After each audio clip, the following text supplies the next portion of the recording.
to hit a kangaroo with when I go over to see Andrew and can't find his house, because I get bored. As long as I got some canteen of water, I can make it for a while. Might eat the wrong plant, might have to wrestle a crocagator, but shit happens. And let me tell you this, if life after death has anything to do with some kind of spiritual warfare, fuck that too. Because if there's an all-powerful God, what is that fight?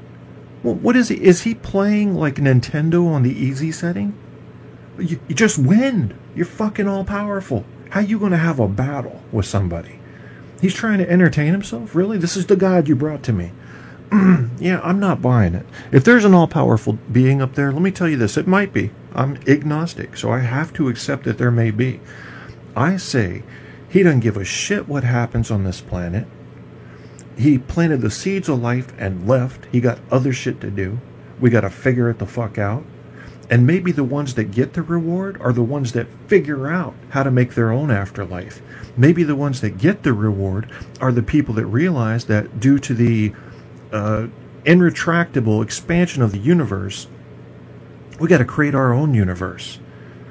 Maybe those are the ones that get to live on. And why do we even care? All we are doing is replicating our DNA. Look, we made more humans. We're dead. Then the next group. Look, we made more humans. We're dead. Well, what are we doing for the universe?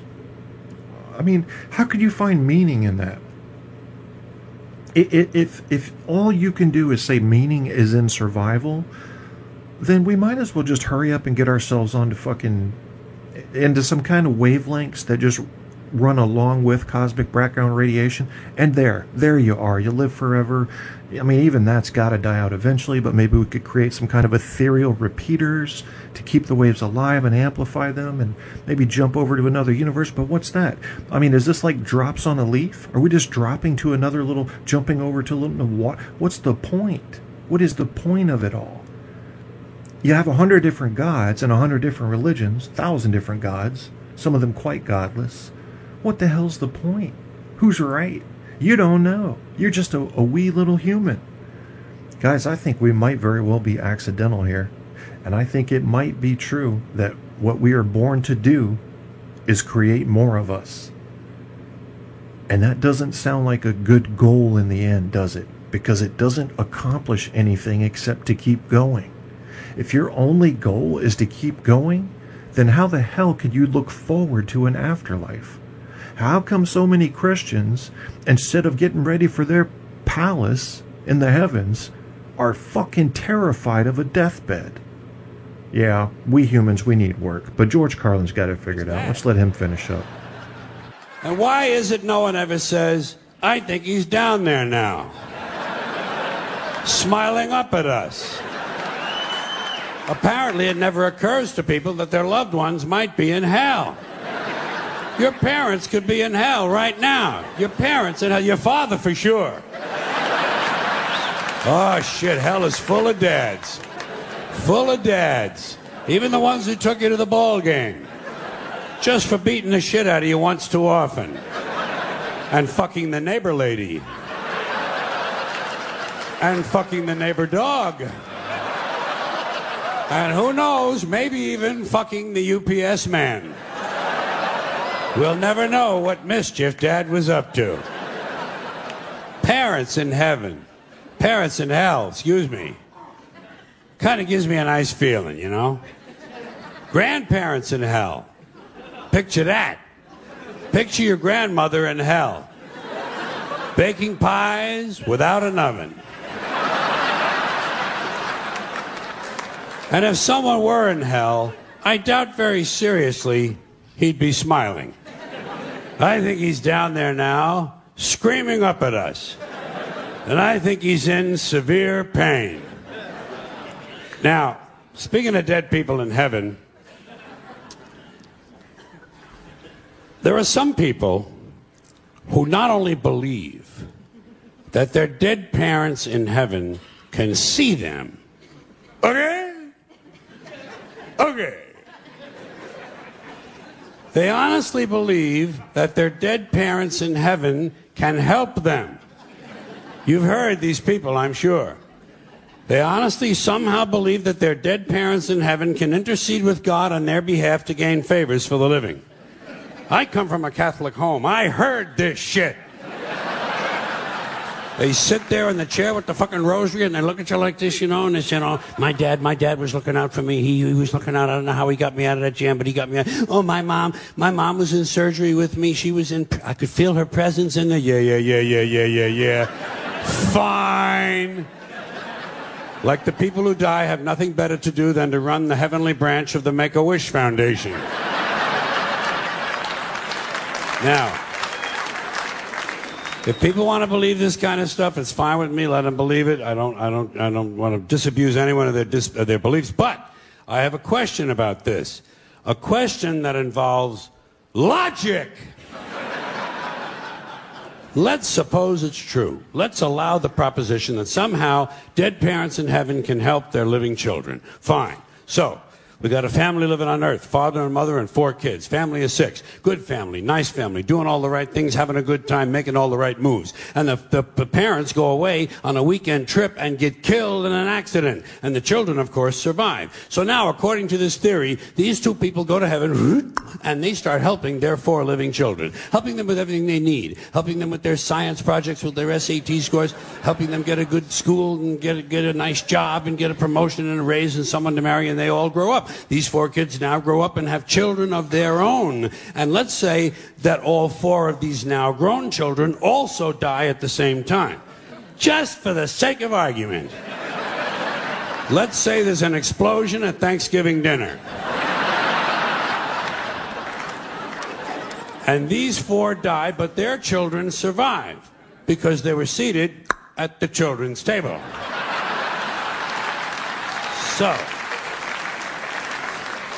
So now, according to the theory, these 4 go to heaven and they start helping their living children. But what happens to the original 2? What happens to the grandparents? Do they just go off duty now? What do? Is there a retirement program up there? Are there some activities for these people? Shuffleboard, pinball, online poker? There must be something they can do. Or do they have to remain on duty indefinitely? Do they have to keep on helping their living descendants forever and ever and ever? Is that what heaven's all about, helping the living? When do you get to just lie back on a cloud and take a fucking harp lesson? You know what I mean? Don Imus, you're listening to Truth on Tap with host Kevin Kierstead. You're gonna like it, or I'll kick your ass. No, Don's not kicking anybody's ass. He can barely walk. And neither am I. Not anytime soon. Heart might explode tonight. And if it does, fuck this heart, Fuck this weak body. I mean, overall, we're not very strong, are we? We're strong versus some of the elements. We're strong versus each other. We can make for a good fight.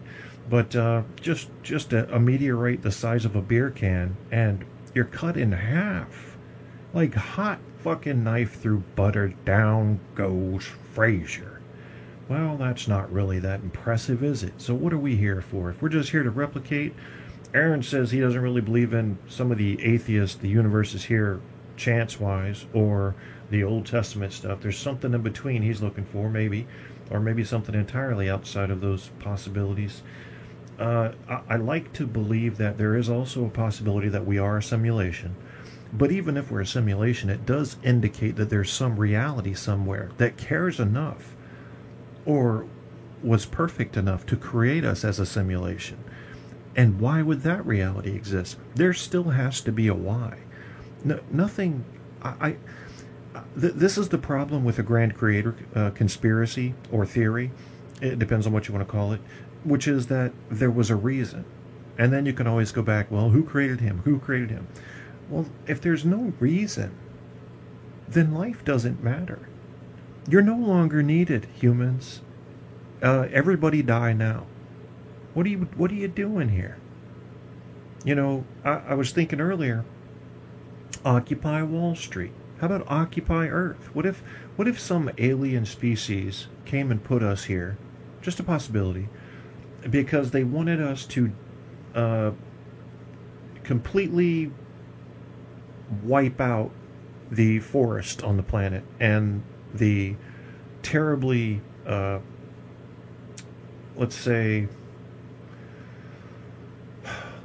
inconvenient food sources lying around everywhere. We'll get all the humans to fucking eat everything and destroy everything. That's going to clean this planet up. Kind of like putting maggots on a cut, right? I mean, it would work.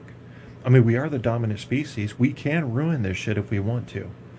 And make it a lot easier for them to come on in and do the mining or whatever. You name it. It could be something far more sinister or complex than that. We don't know. But maybe there's nothing. Maybe there really is nothing. I don't think we give enough credit to chance. Why can't stuff just happen? I mean, there's no proof either way, so I'm just fucking around right now, but I'm using the best part of my brain right now to ask myself, Kev, is it really possible that we emerged spontaneously?